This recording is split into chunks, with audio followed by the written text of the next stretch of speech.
Hi, my name's Jordan and I'm a PhD student in information science at the University of Colorado Boulder. In the midst of this global coronavirus crisis, the stock market has been going wild. Mostly plummeting, but honestly it's been down, then up, then down, then up, then down, and down, and up, and down, and down, and up, and down again. I need a shiny leotard because it's like a 1980s aerobics dance class up in here. I've been seeing some nice visualizations that capture both those drops as well as the volatility. So I've been thinking, could I make something similar using sonification? For those of you who don't know what sonification is, and honestly that's pretty much everyone, it's a set of techniques for using sounds to represent information and data. It's visualization, but for your ears. Why not just use a graph? Well, after looking at so many line and bar charts, they can kind of all seem to blur together. So it is nice to mix things up. Also, with sound, the listener has to slow down and actually go at the pace that the designer intended. So it can invite longer engagement with the data representation. There are downsides to sonification. Most of us haven't been listening to data our whole lives, so they can be hard to understand at first. And although our ears are very good at distinguishing small changes, it might not always be exactly clear how those sounds map onto the abstracted data.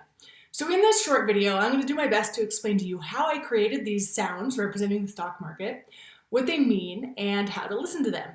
I'll be using some visuals to illustrate the data as well to reinforce what's happening.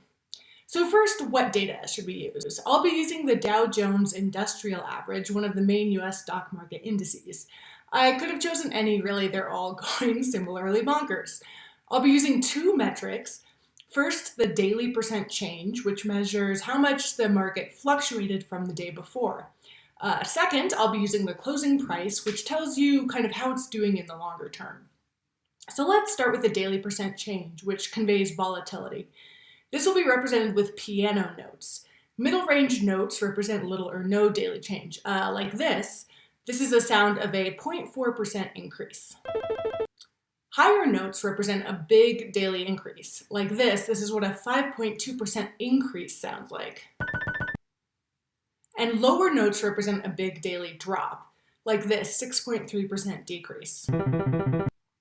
So notice how the piano is actually playing a bunch of notes, right? It's going up and down and up and down. I had the software I'm using play arpeggios for each day to convey how the stock market goes up and down constantly throughout the time that it's open. So even though we're just sonifying one value per day, there are 5 days per second, so each second represents a whole business week of stock market data. So just to get our ear used to it, here's what the first week of January sounded like when the market was basically flat. And here's last week when things went bonkers. Okay, so what about the overall long-term market trends? For that, we're going to need the data on the closing price. I'm going to be representing that with a double bass. It's kind of the ongoing tempo, the beat of the stock market. So we're still going to have 5 days per second, but this time just one note played for each day, no arpeggios. The high closing prices are going to sound something like this. Here's near the peak, above 29,000. And here's the recent low closing price, around 19,000.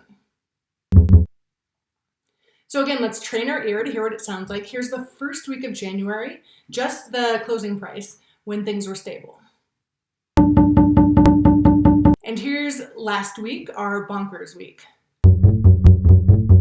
Okay, so now it's time to put them both together.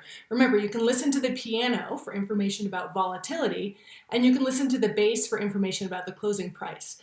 This time, I'm going to play the entire period from January 1st, 2020 to March 20th, 2020. The whole thing will take 11 seconds.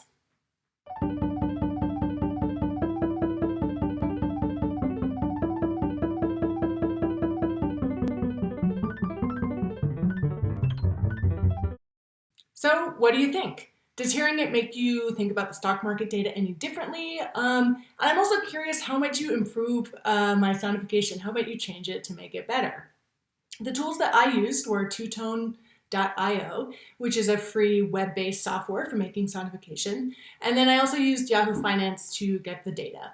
To learn more about how I made this, or to get sound files of the sonifications themselves, you can check out my blog post. Once again, my name is Jordan, and thanks for listening.